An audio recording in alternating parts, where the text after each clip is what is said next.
Мына жерде алдарыңызда Гиннестің рекордына енген Ұлытаудың орталығы.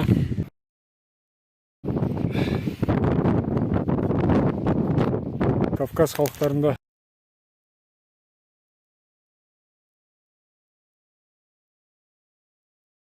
мұнда қасқыр өзі бір нәзік екен, жұп-жұмсақ.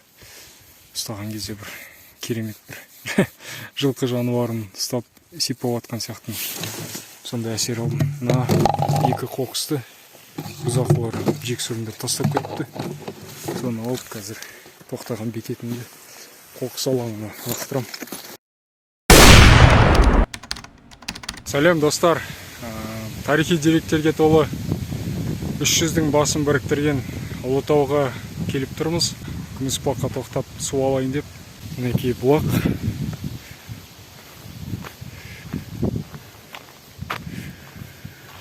Так, сүліктер бар екен ішінде. Тиын тастапты, тиындар. Мына жерде алдарыңызда Гиннестің рекордына енген көк бөрі. Бұл скульптураның авторы Армат Амантайұлы Меңдіғалиев. Амантай Қадимұлы Меңдіғалиев. Ұлытаудың көк бөрісі. Қараңыздар қандай керемет. Ең алып әлем бойынша көк бөрі.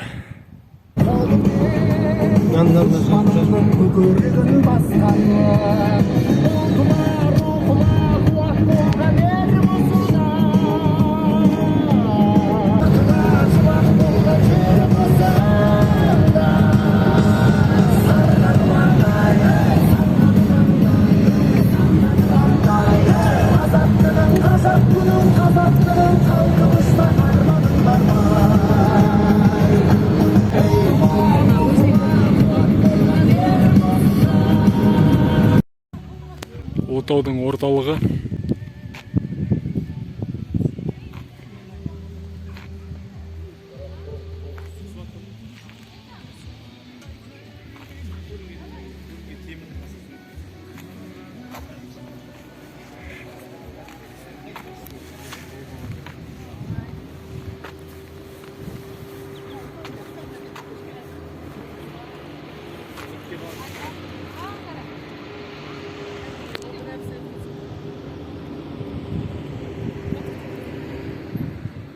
Мінекей Ұлытауға келдік. Адамдар демалған. Бірақ арттарынан жинамай кеткен, тастап барлық күл қоқыстарын. Мінекей. Бұндай елмен, бұндай халықпен қалай ел көгереді? Неге арттарыңыздан жинап жүрмейсіздер? Демалдыңыздар ма? Табиғатты аяласаңыздаршы. Мынау не сұмдық мынау?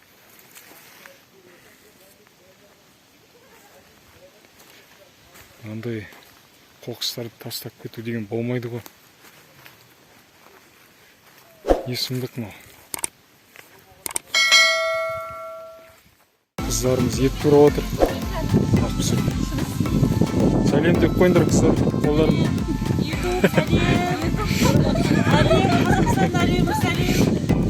Балақайларымыз жүр, тратифак. Жан. Самауырын жағып отырық. Шай ішеміз. Жігіттеріміз, достарым, ет қуырдақ пісірейін деп отырмыз. Мәке? Жәке? Ау жеке мені. Қалай, тамаша, Ұлытау. Жүздің басын қосқан.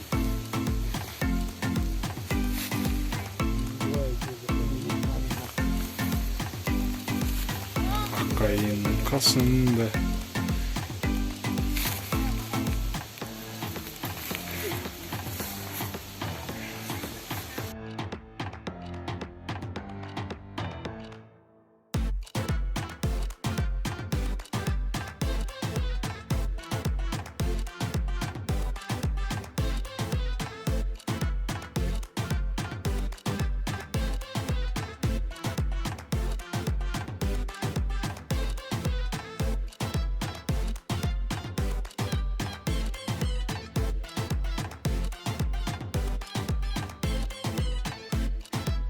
Ұлты ұясы Ұлытаудың тауларына шықпақшымын.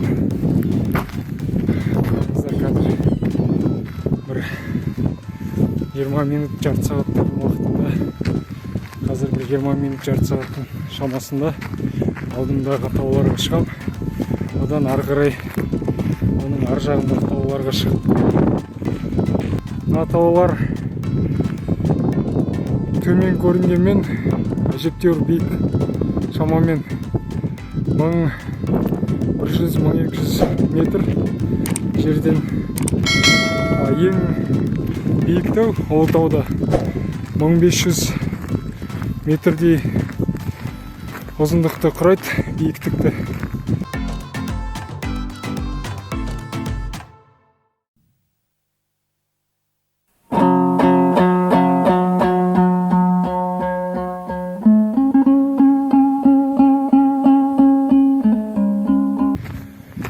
Ең шыңына шығып, төменгі жақты түсуге тырысам. Тамашалаңыздар. Қараңыздар, қандай керемет.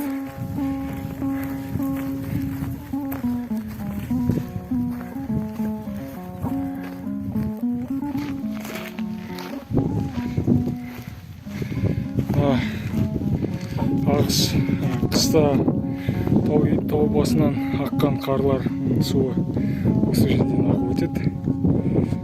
Домалақ тастар.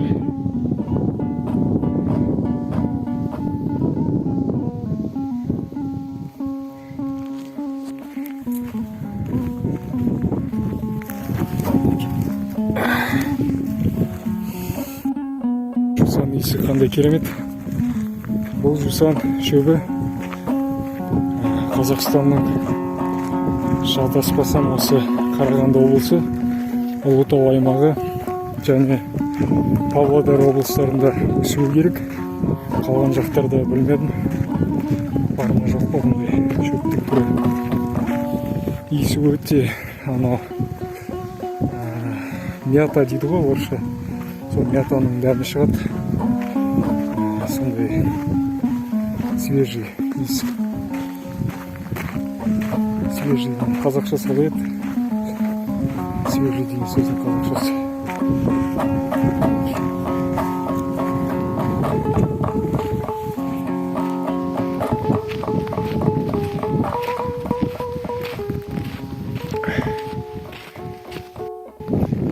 Ұлытаудың табиғатын бір-екі сөзбен баяндап беру мүмкін емес. Оны сезіп көрген дұрыс болады. Табиғаты керемет.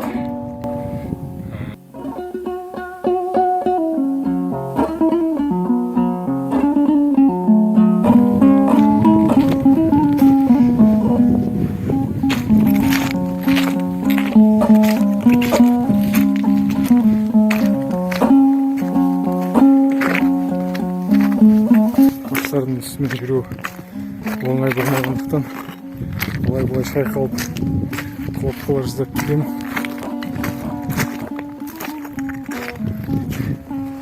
Қандай керемет. Табиғат деген тамаша. Осы жерлерді менің жоғарыда отырған ағаларыма айтар едім. Егер де қолдан келгенше осы Ұлытау аймағын курорттық аймаққа айналдырып, курортный зона қылдырып, анау жезді қалашығын бұрынғы оны район аудан қылып, Ұлытау ауданы қылып, дәл сол жездіні қалпына келтірсе, аудан қылдырып, осы Ұлытауды курортный зона қылып, курорттық аймағына айналдырса тамаша болады. Қаншама пайда әкеледі деп ойлаймын. Қараңыздар, қандай керемет табиғат.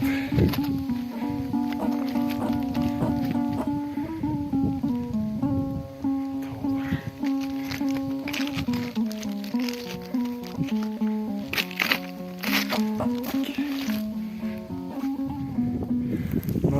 таудың шыңына шығуға маған кем дегенде бір жарты сағат уақыт өтетін шығар. Көзге төмен ауасы болып көрінгенмен шын мәнінде жақындаған кезде ұлғая береді. Қандай керемет қаладағы жаңағы ушу, айқай-шу, телефон байланыс, басқа да қарбалас өмірден бір сәтке осындай таза ауаға шығып, жаңағы телефон қоңырауларынан алшақтап демалған өте тамаша, адамға бір жігер береді, әсер, жақсы демалуға. Және өзімнің тынысымды тексеріп жүгіріп те көрдім. Тауға қарай, биікке қарай оңай емес.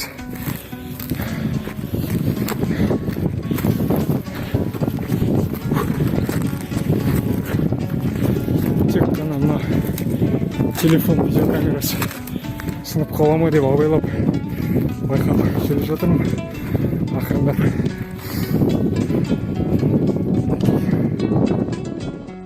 бағана қандай жерде болдым, қазір қандай жерде келе жатырмын. Қараңыздар, алдымда осындай тас қыраттар кездесіп жүруіме кедергі болып отыр. Дорбама пышақ, су, сондай қажеттіліктерді алып шықтым. Жаңағындай жыртқыш аңдар алдымнан кездессе қорғанатын. Қараңыздар, қандай керемет табиғат. Анау таудың ар жағында одан сайын биіктей береді. Ұлытау таудың етегінен тіпті алақандағандай болып қалды. Қараңыздар.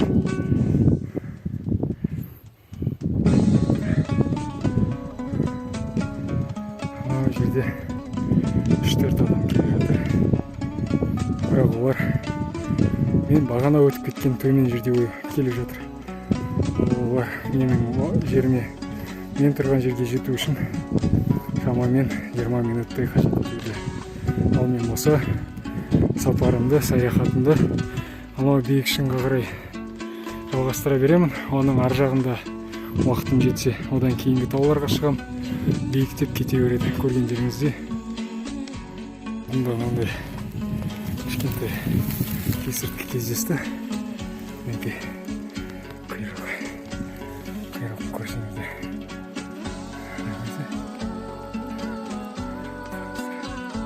Жаман сияқты. Кішкентай ғана қараңыздар.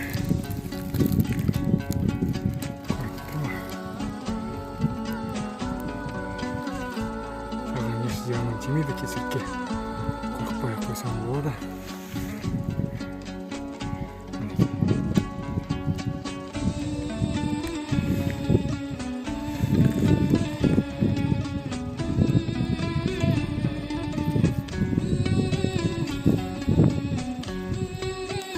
Қазір оны бір таяқпен ұстап көрем.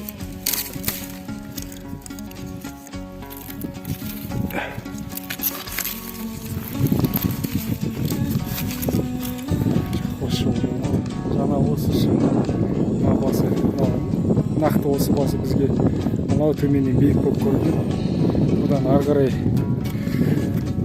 жүре берсеңіздер, ары қарай кете береді, биіктеп кете береді. Анау шыңға шығу өзінде кем дегенде маған жарты сағат керек болатын шығар тағы да.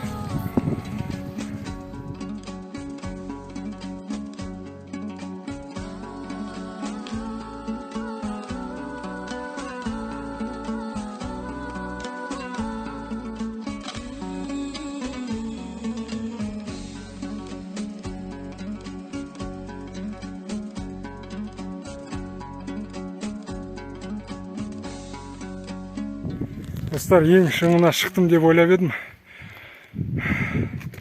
Әлі де жүре берсең әлі биіктей береді екен. Тауды өте төмен емес, өте биік екен. Төменнен қарағанда жоғары көрінеді, бірақ өте биік.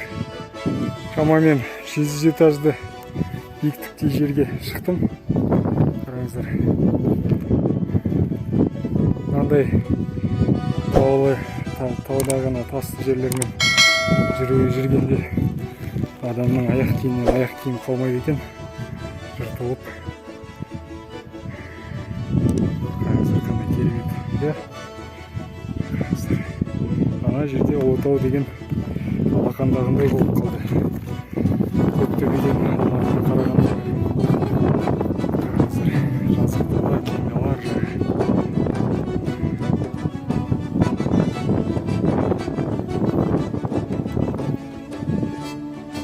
Мына жерде жаңа айқайлап көріп едім. Көмекке шақырғандай болып. Жаңғырық деген табиғи кәдімгі жаңғырық шығып керемет болды.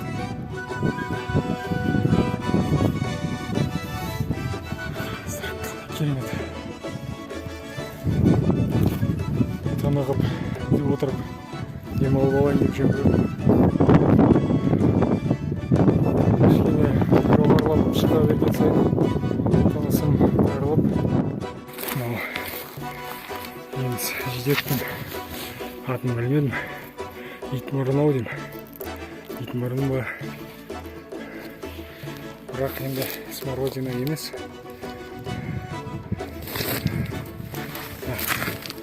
Кім білсе, пікір алаңында комментарийға жазып жүріңіздер, қандай өсімдік жем-жидек екен. Алдында жетеді ондай.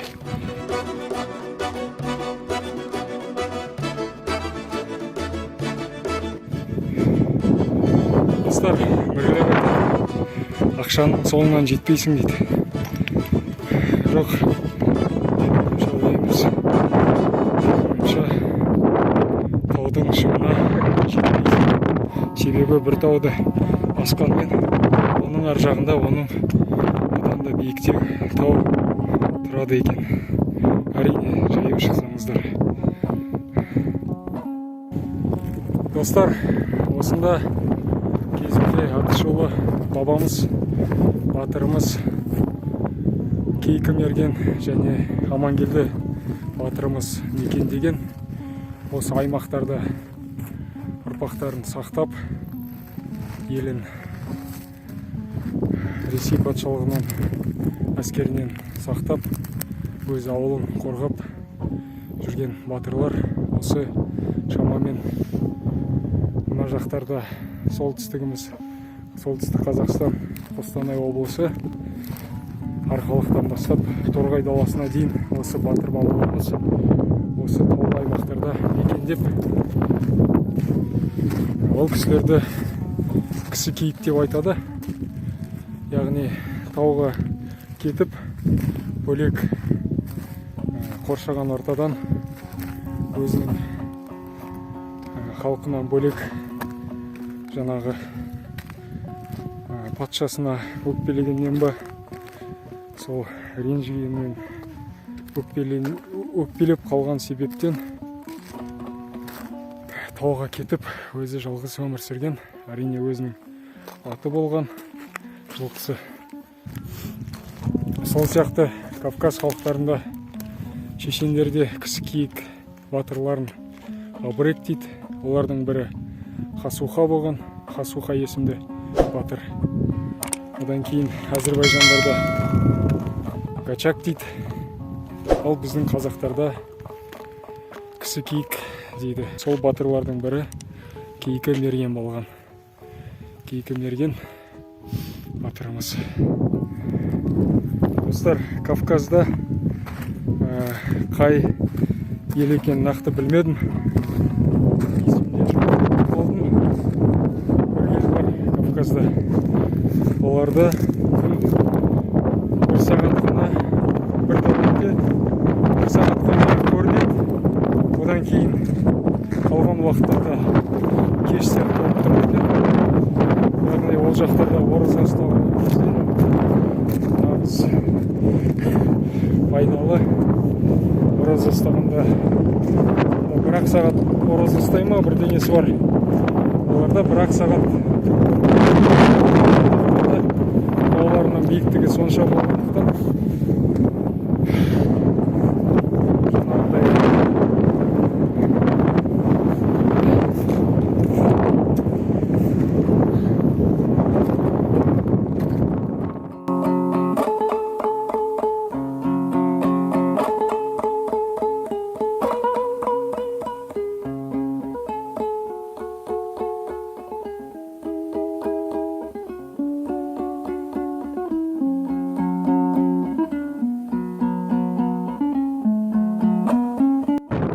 ысырып алдым ары қарай.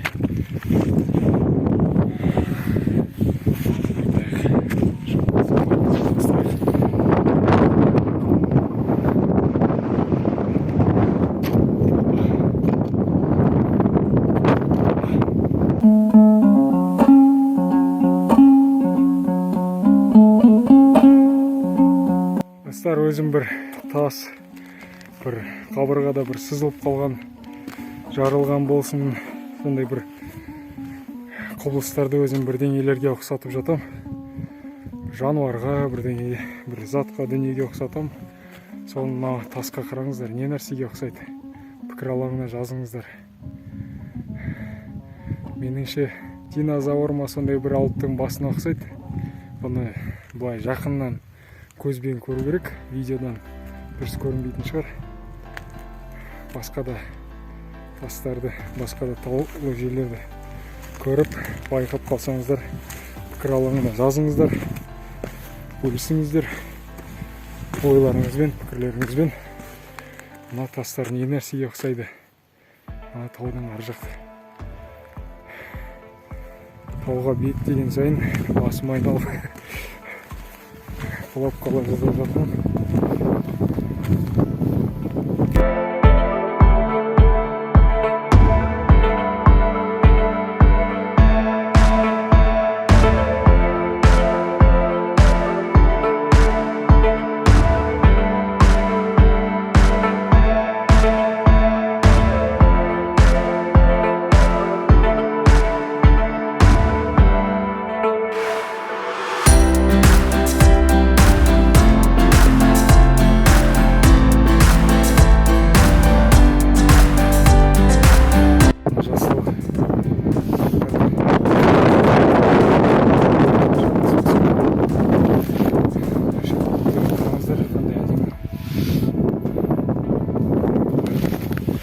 Жасыл тастар бір әңгімелер еститінмін кезінде.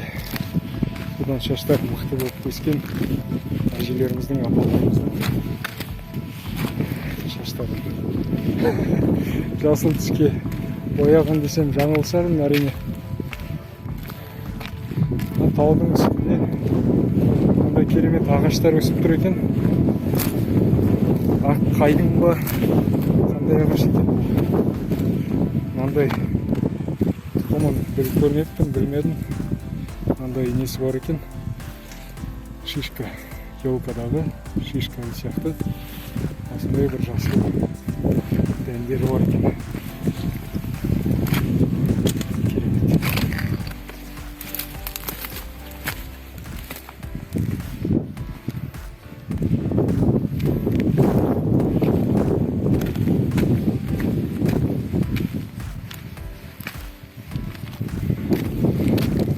Ағашты бір жағынан жылан деп қалдым, сұр жылан шығар деді.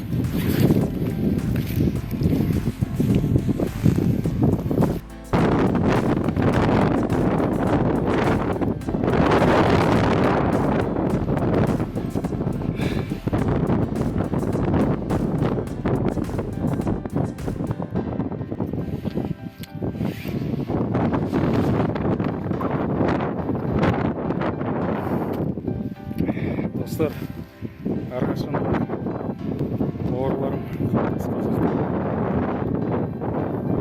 әрқашан да биікке өрбіп шығу қаймаған сонда ұрақ пен екі қоянды атып өлтіргенмен тең болады. себебі Ұлытау курорттық аймаққа айналса жезді қайтадан жанданып ауданға айналып керемет болады, еліміз дами бастайды. Және де Жезқазғанның шыға берісінде тігін фабрикасын қолға алып қалпына келтірсе, ол менің каналымда басқа да видеолардан көрсеңіздер болады. Сол тігін фабрикасы жайлы видео бар, соны көріңіздер. Сол фабриканы қолға алып қайтадан қалпына келтірсе, жанымызда Жайрем поселкесі бар, және де Кеңгір, Жезқазған кенті, басқа да аймақтар жанданып қалпына келе бастайды. Ақ жағалы аға апаларының құлақтарына алтын сырға.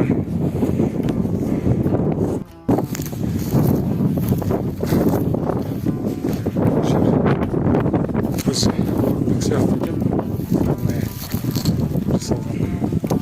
Бұл жерде отырып кішкене демалып алайын.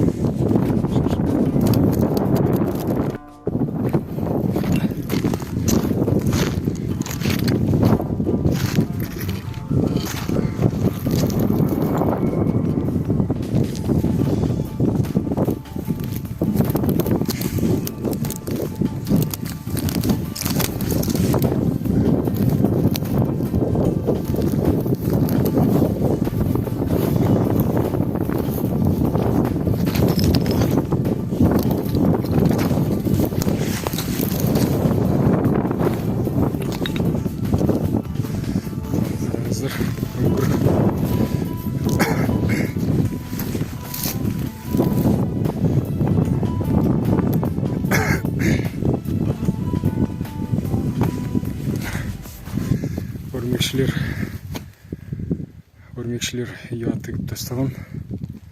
Біле білсеңіздер, осындай бір Мұхаммед саллаллаху алейхи ва саллям пайғамбарымыз жайлы бір хадис бар. Осылай хас дұшпандары іздеп Мұхаммед саллаллаху алейхи ва саллям пайғамбарымызды өзінің сахабасымен өлтірмекші болып іздеп жүргенінде, осылай өрмекшілер ау құрып кетеді. Одан кейін оны іздеп жүрген қарақшылар бұндай үңгірге кірмей, міне көрдің бе, жаңадан құрылған ау өрмекшілер. Егер де Мұхаммед саллаллаху алейхи ва саллям пайғамбарымыз егер сол жаққа өтіп кеткен болса, онда ол ау бұзылып қалар еді. Сондықтан біз олар осында кірер еді деп жаңағыдай бұрылып қарақшылар кетіп қалады. Негізінде Мұхаммед саллаллаху алейхи ва саллям пайғамбарымыз және де қасындағы сахаба, кішкентай жас бала екеуі тығылып осында аман қалады, осындай үңгірде. Сондықтан өрмекшілердің де жалпы тірі жанның пайдасы бар. Оларға тиісіп қысым көрсетуге болмайды, өлтіруге болмайды. Жайдан жай терең екен үңгір. Мұнда қасқыр сондай жыртқышаң болуы мүмкін. Маған қарап тұруы да мүмкін. Ары қарай кіруге қорқып тұрмын. Кірмей-ақ қояйын. Қасымда ешкім де жоқ. Өзіме бәлетлемей-ақ қояйын. Тыныш жатқан бүркіттің бір жерін шұқып бүркіттің дегендей ешқандай да өзіме бәлетлемей-ақ қояйын. Бұнда аманса отырғанда еліміздің жеріне қайтайын. Өсімдікті өсеңіздерге пікір алаңына жазып кетіңіздер. Не өсімдік екен, кактусқа ұқсайды.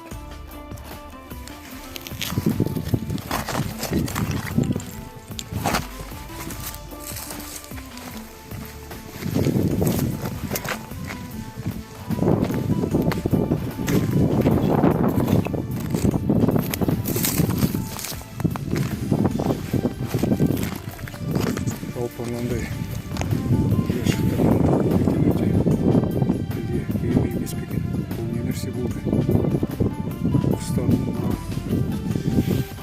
сонша майда, топырақты майда болып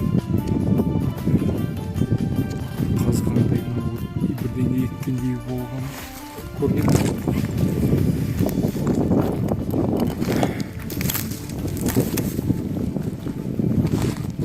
Табиғатты керемет сөзбен айтып жазып мүмкін емес, оны көру керек тек қана.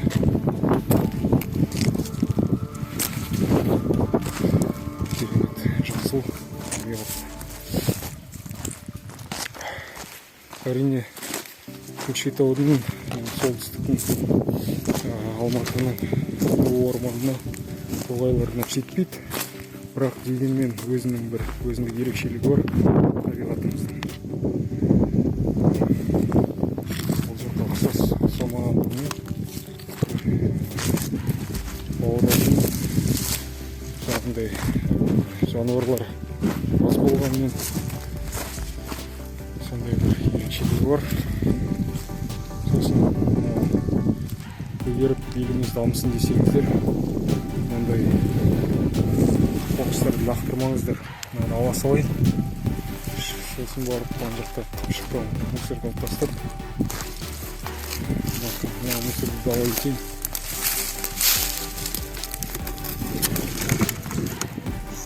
Естіп жүрген жерлеріңізді жинап жүріңіздер. Жинағыларыңыз келмесе, онда шашпаңыздар. Мынаны қазір мусорға тастаймын. Ана жерде біреу жатыр екен. Мынау көк қақпақтың бөтелкесі, баклажкасы сол болуы тиісті. Ел боламыз, дамимыз десек, ең құрмағанда табиғатымызды аялап ластамайық ағайын. Бұл біздің жеріміз, болған жеріміз, анамыз. Шашпаңыздар, ластамаңыздар. Өздеріңізден кейінгі ұрпақтарды ойлаңыздар. Бір күніңізбен өмір сүрмеңіздер. Ертеңгі күніміз не болады? Табиғатты құртсақ.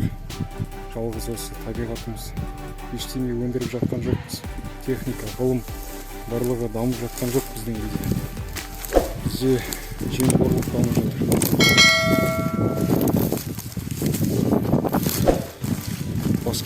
Бас кеспек жоқ болса да кеспек жоқ дейді. Сондықтан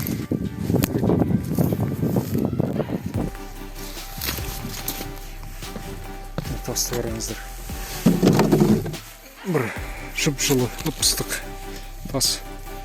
Жаңағы өзі бір нәзік екен, жұп-жұмсақ. Ұстаған кезде бір керемет жылқы жануарын ұстап сипап атқан сияқты сондай әсер алдым. Мына екі қоқысты бұзақылар жексұрынды тастап кетті.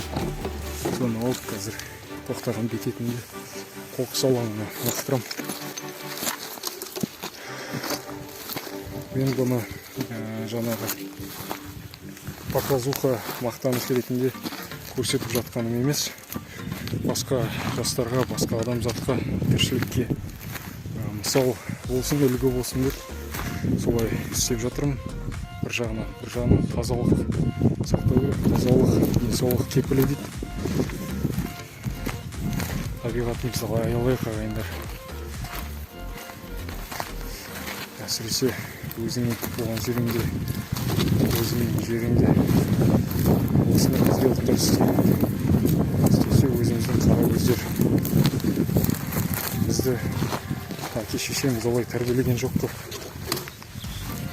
Шашыңдар бала кезден әр қазақ өзінің үйін жинап, шешесіне, анасына көмектесіп, сөйтіп өстік қой барлығымыз.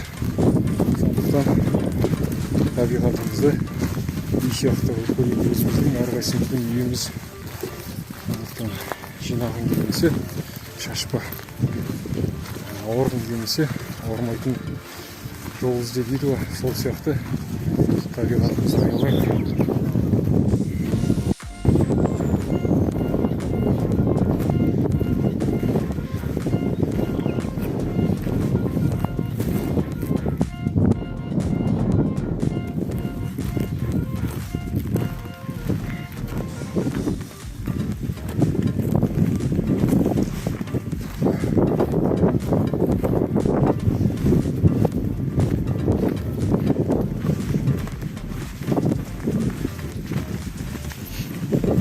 мына жерде де үкірлер бар екен. Білмеймін қандай жануарлар мекендейтін. Олар құс, үкілерде болады кейбір кезде сондай жерлерде. Жыртқыш аңдар, түлкілер, қасқырлар, қарсақтар, күзендер, сондай тектес жыртқыш жануарлар мекендейді. Қазір олар осы күн баты, олар өздерінің аң аулауға сондайға шығады. Қазір мына жақта адамзат көп болғандықтан жергілікті аңшылар бар. Басқа жақтан, сырт жақтан келетін аңшылар бар. Атып, жойып, бүркітіп алды біраз жануарларды. Осы жақта бір жылдары бұғыларға дейін жүрген. Бұғы қажет болса аюға дейін табуға болады бұл жақта. Көбінесе жаңағы қасқыр, қабан, сондай жануарлар.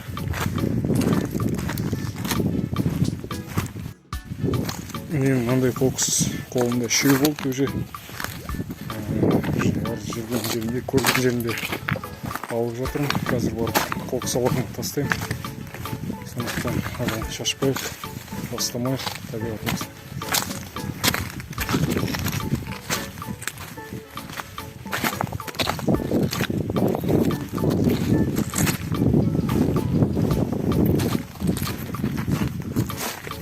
Бүгінгі демалысым, саяхатымнан кейін үйге барып жақсылап тынығып, демалып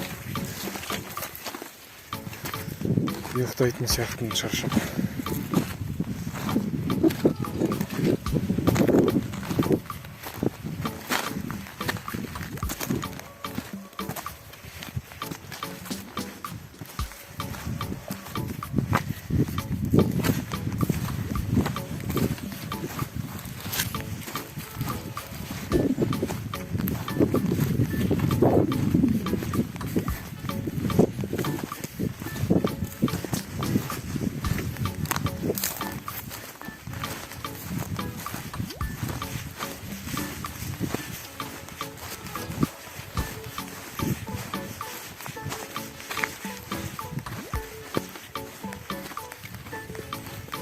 Ұлытау ұлт ұясы.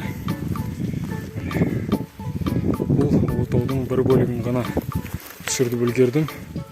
Ары қарай түсіре берсем шегі жоқ.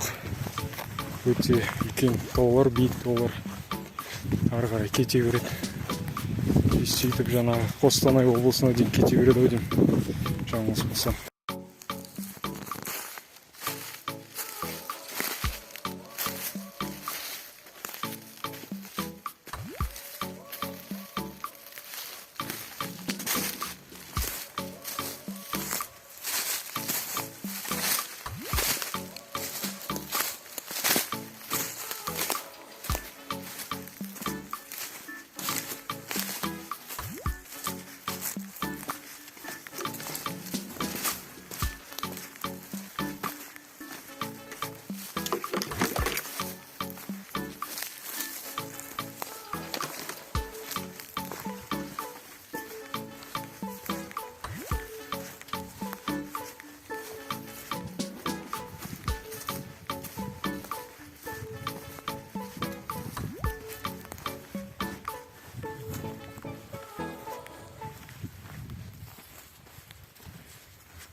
Жерге анандай аяқ киімі шығуы мүмкін емес.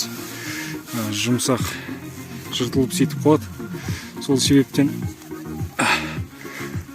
аяқ киімді ауыстырып алайын.